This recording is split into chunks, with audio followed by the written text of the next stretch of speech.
Nah, yang berikutnya kita lanjutkan, kita cek lagi setiap item, setiap nomor pertanyaan, ya. Nomor pertanyaan kita akan cek normal atau tidak. Setiap item pernyataan kita, setiap item pertanyaan kuesioner kita itu normal atau tidak. Dan itu berdasarkan Kolmogorov-Smirnov. Kita akan lihat. Saya tidak tunjukkan bagaimana cara menghitungnya dengan SPSS karena ini dihitung menggunakan SPSS ya. Uji ini dia, normalitas Smirnov. Nah, saya langsung menunjukkan tabel hasil perhitungan uji normalitas Kolmogorov-Smirnov dengan bantuan aplikasi SPSS. Tabelnya seperti ini. Oke.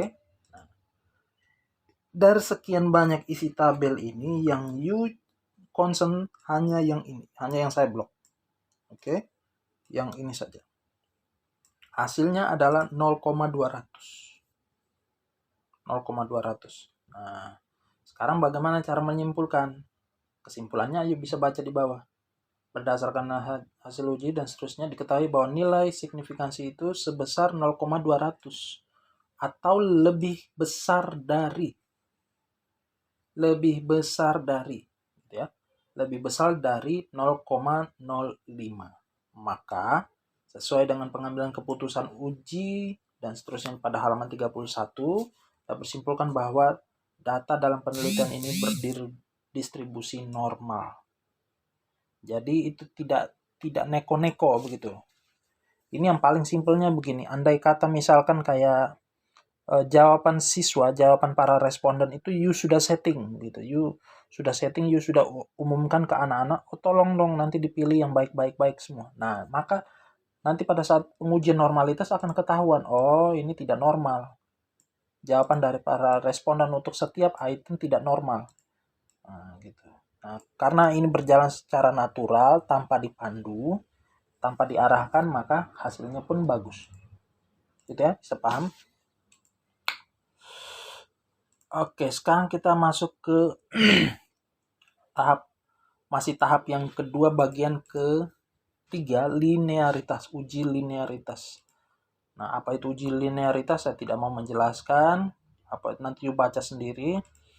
Nah, uji linearitas itu juga diperoleh dari hasil perhitungan SPSS. Oke. Dan tabelnya seperti ini. Oke. Tabelnya seperti ini. Mengapa ada dua tabel? Karena memang jumlah variabel X kita berjumlah ada 2. Nah, kita akan mengetahui apakah X1 memiliki hubungan terhadap Y dan X2 memiliki hubungan terhadap Y. Apakah X1 itu berpengaruh terhadap Y dan X2 berpengaruh terhadap Y atau tidak? Kita akan cek satu persatu. Nah, mari kita lihat yang di tabel 4.12 ini. Uji linearitas hasil belajar sosiologi terhadap media pembelajaran online WA.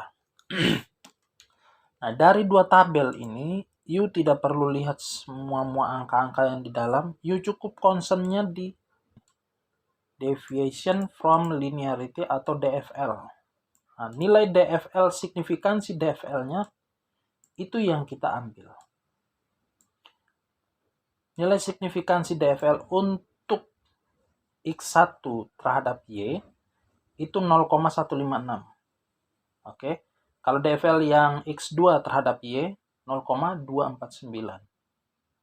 Oke. Nah, sekarang bagaimana cara menyimpulkan? Nah, itu makanya saya minta you harus kuasai betul-betul bagaimana cara mengambil keputusan atau cara mengambil kesimpulan untuk setiap tahapan ini, untuk setiap tahapan, ya. Untuk menyimpulkan valid itu bagaimana? Untuk menyimpulkan reliabilitas itu bagaimana? Deskriptif itu bagaimana? Normalitas Kolmogorov itu bagaimana? Linearitas itu bagaimana? Itu penting. Karena ini beda-beda. Misal contoh yang tadi, uji validitas itu dikatakan valid kalau nilai R hitungnya lebih besar dari 0,30. Kalau reliabilitas, nilai Cronbach alpanya harus lebih besar dari 0,60. Nah, itu harus you pahami betul-betul. Kemudian normalitas yang Kolmogorov, dia harus lebih besar dari 0,05. Nah, kemudian posisi kolom mana yang you harus ambil nilainya, itu juga you harus tahu. Gitu ya. Kalau linearitas, sekali lagi DFL yang you ambil. Yang ini dan ini. Nah, sekarang kita lihat kesimpulannya. Nilai deviation DFL hasil belajar terhadap X1 adalah 0,56. Sedangkan DFL hasil Y terhadap X2, oke, kemandirian siswa kan X2 adalah 0,24. Jelas menunjukkan hal ini ya, jelas menunjukkan adanya hubungan yang linear dan signifikan baik antara variabel X maupun variabel Y. Gitu ya. Itu kesimpulannya. Nah, ini ada di bab 3 cara untuk mengambil kesimpulannya. Oke.